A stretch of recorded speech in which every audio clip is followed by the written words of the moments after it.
When you're standing in the middle of a living room, watching the dust settle on the coffee table, it's easy to wonder whether a robot vacuum is really worth the investment. I get that hesitation, especially when the price tag is closer to a mid-range dishwasher than a regular handheld vacuum.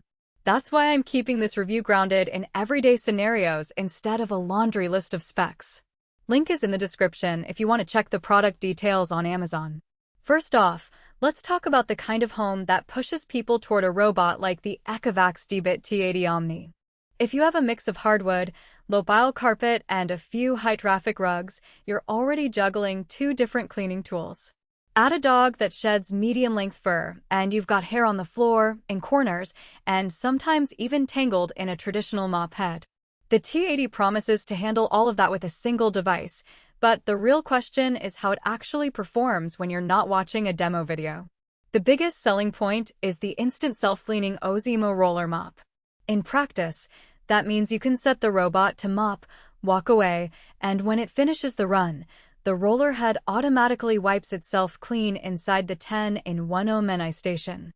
I've tried a similar feature on a competitor's model, and the cleanup routine took about a minute and left the mop dry enough to store without mold concerns. For the T80, the station does the same thing, and the added benefit is that the water tank is sealed, so you don't have to worry about spills when the robot returns to its dock. That makes it a genuine time saver for anyone who wants a quick shine on tile or laminate without dragging out a bucket. Suction power is another headline claim. 18,000 PA is impressive on paper, and it does translate into deeper pickup on carpet. In a home with a plush bedroom rug, the T80 pulls embedded crumbs and pet hair that a standard robot would miss. The Carpet First mode automatically raises the mop mechanism and increases suction, so you get a 2-in-1 pass without having to manually switch settings.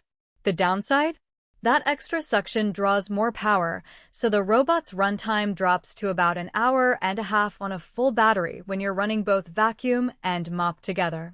If your house is larger than 2,000 square feet, you'll need to schedule a recharge stop or let it dock and resume, which can feel a little disjointed compared to a single-pass model.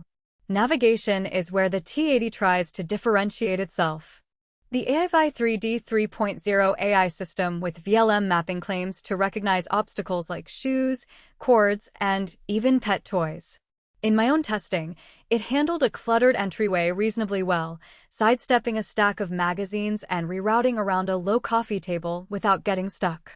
However, on a nightstand crowded with chargers and a few loose-leaf papers, the robot hesitated a few seconds before deciding whether to go around or under. That pause is not a failure, but it does add a few extra seconds to the cleaning cycle, which adds up on larger cleaning runs. If you have an open-plan space with minimal floor-level clutter, the navigation feels seamless. If you're a collector of tabletop decor, you might still need to clear a path occasionally. ZeroTangle 3.0 is marketed as pet-friendly, meaning the brush rollers are designed to let hair slide through without forming a knot. On a house with a medium-sized Labrador that leaves a moderate amount of hair, the brush stayed relatively clear after several weeks of use.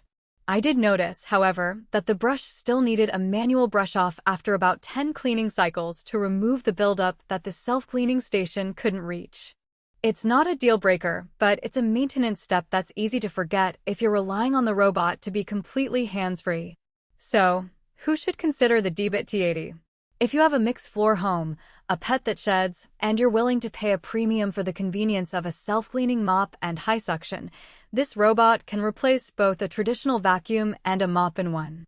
It's also a good fit if you like the idea of scheduling cleaning windows via an app and want the robot to automatically adjust between carpet and hard floor modes. On the flip side, if you live in a small studio with mostly hard flooring and you don't need mop functionality, a simpler, lower-priced robot will likely meet your needs without the extra battery drain. Likewise, if you're on a strict budget or you prefer a device you can set and forget for a full house without any mid-run recharges, the T80's runtime and occasional navigation pauses might feel like a compromise. From a value-for-money standpoint, the price point sits in the upper mid-range for robot vacuums with mop capability. The hardware, especially the Omni station with its water tank, dustbin, and brush cleaning system, adds a lot of convenience, but it also means you're paying for a more complex ecosystem. Replacement parts like the mop cloths,